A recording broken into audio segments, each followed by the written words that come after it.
So, Gene, just take me through where the motivation came from, where the idea came from, and how this really all came about to get with Eugene. So it started back when I was in middle school. When I was in sixth grade, I watched this video, and basically they came into this homeless man's life and they helped him out a little bit, and one thing turned into another, and then they ended up getting him a job, and he ended up getting an apartment later down the road. And I remember being a little kid, and I always told myself, I was like, when I get some money, like I'm gonna do that one day for somebody else, and that's just really where it came from. And I knew I've always wanted to do it, and the opportunity presented itself recently. So you saw him there that day, and the idea kind of came through your mind. Just take me through the whole process of trying to find him again, and then Right. spend as much time as you did with him. Right. So I was already interested in making the video. So like I already had it planned that I wanted to do that, but I didn't know who with. So I'm over here looking, and I'm kind of looking around, and my cameraman was already on the way to we're going to do something. We're going to do something in mind. We don't know how big it's going to be. But Eugene had came up to my car while I was driving, and he asked me if I had some money. And I said, man, I apologize. I don't even have any cash on me right now. I couldn't give him anything. I don't carry cash. But I was like, if you'll be here in an hour, I'll be back. And I'll give him a special surprise. He even offered to pay me the money back. He's like, I'll pay it back. I just need a couple of dollars. And I was like, nah, man, I'll be back. And that's kind of how I found him. Usually the money is enough when someone is giving something away. What motivates you, though, to spend the day with him, and not just the day, but a couple of days?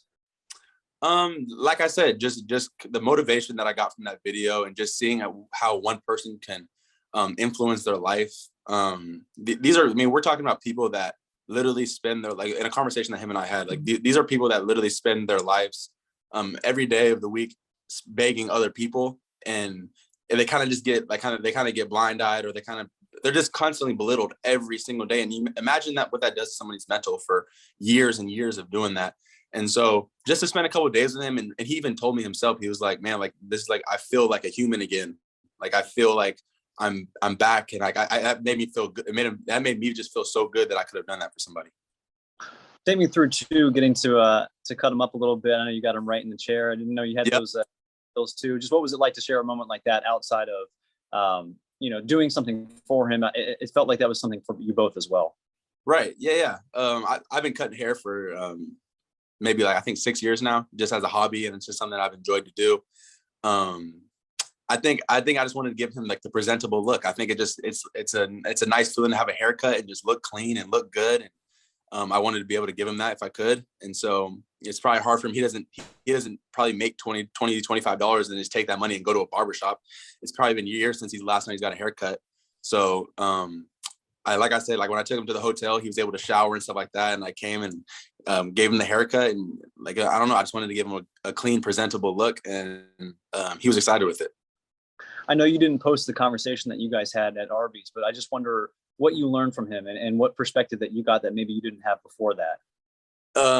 Yeah, he actually spilled to me a lot, and he just kind of told me some of his story on how he kind of got to where he was. And like I said in the video, there were some things that he shared that were personal, and I didn't think it would be appropriate to put onto social media. But he kind of gave me a good perspective on, like, you just never really know how bad someone got it. Because I mean, you walk past a homeless man on the street, and like I'm guilty of it too. You don't see nothing but just a human that's just unfortunate, and they just need some help. And just him having the conversation with me, like, man, I was mind blown. It's like he opened up so much more layers to like how much he's really, how much his worth really is, like the things that he's been through. And he kind of just showed me, like, you just never really know what somebody's going through, and which I've already known. He just gave me a completely different outlook on it. Like, I would have never guessed some of the things that he's been through. The problem is obviously more prevalent and pervasive outside of just one person, especially in other cities that are much larger than Columbus, Ohio. How much does this inspire you, motivate you to make that part of whatever it is that your brand is trying to provide something like that? And how do you grow what is one thing into what can be something that sustains over time? Right. I mean, as obvious as it is, I personally can't go out and do that 1,000 times in different cities and all over the place. But the idea is, it's a kind of a sort of a domino effect. Like I mentioned in the beginning, that like when I seen the video of someone doing that for somebody else, like, I knew I knew that one day I was going to do that for somebody. And I just hope I mean, if I could just affect somebody else, and maybe there's a sixth grader out there right now that watched that video and was like, man, I'm going to do that for somebody else. I think that's the way that it can just kind of like spread some positivity and just kind of make a difference that way. But like I said, me personally, I can't go out and spend days like that back to back all over the country. That'll be hard, but the idea of it is spreading a good message, and hopefully other people can pick up on that.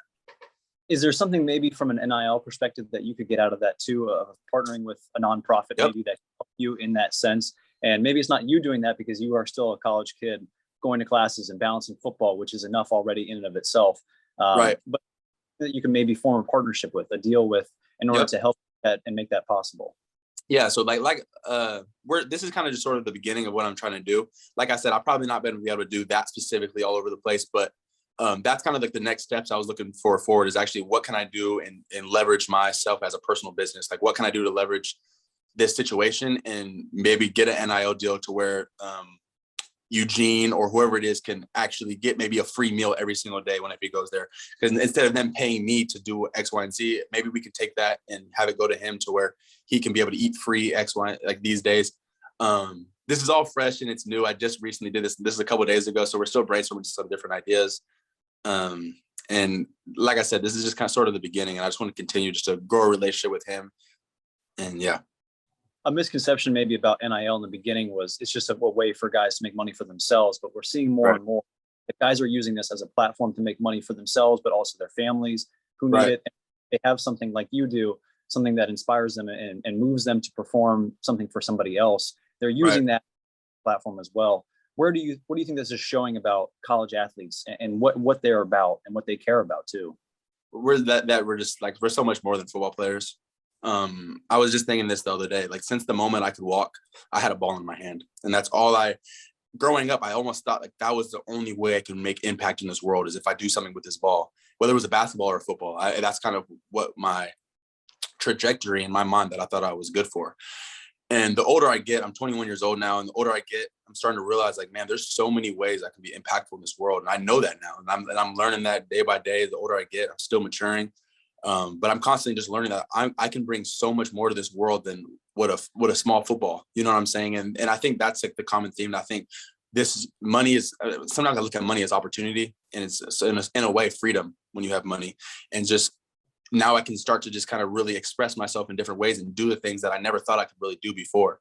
And so just realizing that I think this opportunity of NIL is just allowing me to express myself in different ways, and just realizing that I'm a lot more than what I can do on a football field. I know it can be fulfilling, but the fun part of it was watching you guys in the car just kind of jamming out a little bit. What would you think you're about outside of the deep conversations that you had? Some fun moments that you had with Eugene that are going to stick with you for a while. Man, I think that was one of the big ones. And just buying him the clothes. I didn't really get too much footage of us actually buying the clothes because the stores didn't really want us to have the camera in there. But just seeing him dancing and just so excited to get new clothes, that was so amazing. And then also in the car, when we were just listening to music, I was playing music that was around his time when he was probably in his teenage years to early 20s, around he was my age. And every time I'd play, and I'll never forget this. Like, I'll never forget this. It was such a meaningful moment of it. When I would play the song, certain songs, it's almost like you would see this look. He would like almost light up when he heard the song, because it like brought him back to a place when he was younger almost. And you could almost see it. And I was talking to my cameraman about it. I was like, man, do you see that? Like, you see, like it's almost like he's bringing back to childhood or something like that. And that was so cool to me to see. And that's one thing I'll never forget. It just transports you in a different time and place, right? Right. It's like I almost just seen like the 19, 20-year-old him all over again. It's like it sparked like a memory to him. We got to get you some NIL deals for barbershop too, and maybe cutting some people up too. It seems like that's a passion of yours as well that maybe people didn't know about. Yep. Actually, there's a video I'm shooting tomorrow. We got some haircuts going, so it's gonna got some Ohio State Buckeyes cutting hair. So we're gonna see how this goes. So that's on the page, right? What's that? That's on the YouTube page. Yep, that'll be on the YouTube page. Okay, perfect. So I just have one football related question for you, if that's all right. Saw the time come up for Notre Dame. Just level of excitement knowing that it's going to be under the lights at the Horseshoe to start the season. Yep. Yeah. Just anymore. It's like, I almost feel like the more information that you get about it, the more real it becomes, you know. It was almost like a fairy tale game that's far away. The more information, now you know it's a night game, then then at some point you're going to realize, like, you know what jersey you're wearing. It's like the more it really becomes, the closer you get to it. So I'm just excited, man, just to get going. We have so much to do before then. So we're not there yet, but yeah, we got a lot of work to do, but I'm excited.